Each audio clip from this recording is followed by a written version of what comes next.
జరిగేది మాకు చూపించే మొబైల్ ద్వారా డోపమైన్ పొందుతున్నాం. మేమే కాదు, మీలో చాలామంది డోపమైన్ పొందుతున్నారు.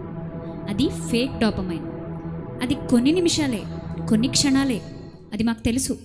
కానీ ఆ క్షణకాల సుఖం, సంతోషం ఎందుకో మాకు బాగుంటుంది.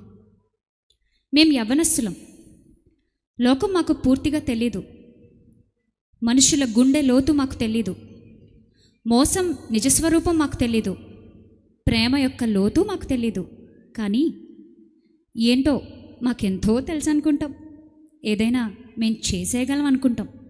అందుకే కొన్నిసార్లు నష్టపోతుంటాం. నష్టం వచ్చే వరకు మాకు తెలీదు. కానీ ఆదరణతో కూడిన మీ మాటలు, మీ స్నేహం, మీ ప్రేమ మాకెంతో అవసరం. మాకు ఒక సహాయం చేయగలరా? మాలో కొన్ని లోపాలున్నాయి. వాటిని ఎదిరించే శక్తి కొన్నిసార్లు మాకు సరిపోనప్పుడు మౌనంగా ప్రభు వైపు తిరిగి ఆ దేవుని సంతోషపెట్టే బతుకు మేం బతకాలని, దేవుని కోసం, దేశం కోసం గొప్ప కార్యాలు మేం సాధించాలని, చరిత్రలో నిలిచిపోవాలని, బలమైన యవ్వన జనంగా ఉండాలని మా కొరకు ఒక బలమైన కుటుంబంగా మీరు ప్రార్థించగలరా?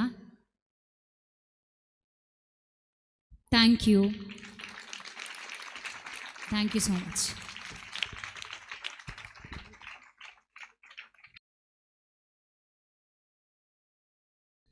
ఇప్పుడు మీకున్న మరో అడ్వాంటేజ్ ఏంటంటే, వీళ్ళందరూ అమ్మా నాన్నలకున్న మరో అడ్వాంటేజ్ ఏంటంటే, ఇంత హడావిడి ఇక్కడ చేసి రేపు పొద్దున ఇళ్ళకు వచ్చిన తర్వాత ఫోన్లు కానీ పట్టుకొని ఇష్టం వచ్చినట్టు కానీ ఇళ్ళలో ఎవరు వ్యవహరించినా మీరేం చేయొచ్చు? ఈ వీడియో చూపించవచ్చు. ఎరా మీరు చెప్పుదురు కానీ చేయరేటరా అని అడగొచ్చు. సో ఈ రిస్క్ ఉంటుందని వీళ్ళకి ముందే తెలుసు కాబట్టి మాస్క్ వేసుకుని వచ్చారు. మీ పిల్లల్ని మీరు కూడా గుర్తుపట్టలేరేమో అని నాకు డౌట్. ఇప్పుడు మీ పిల్లల్ని మీరు గుర్తుపట్టగలుగుతున్నారా? రైట్, చాలా మంచి పని చేశారా నాన్న. God bless you. బాగా చేశారు అందరూ కూడా. మీ మేకప్ చాలా బాగుంది.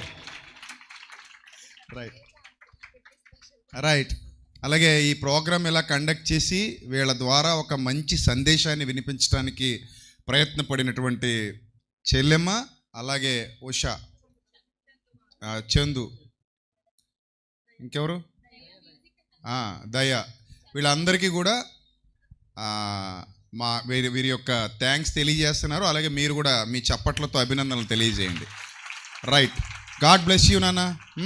రండి, ఒక ఫోటో తీసాను నాన్న వీళ్ళందరితో.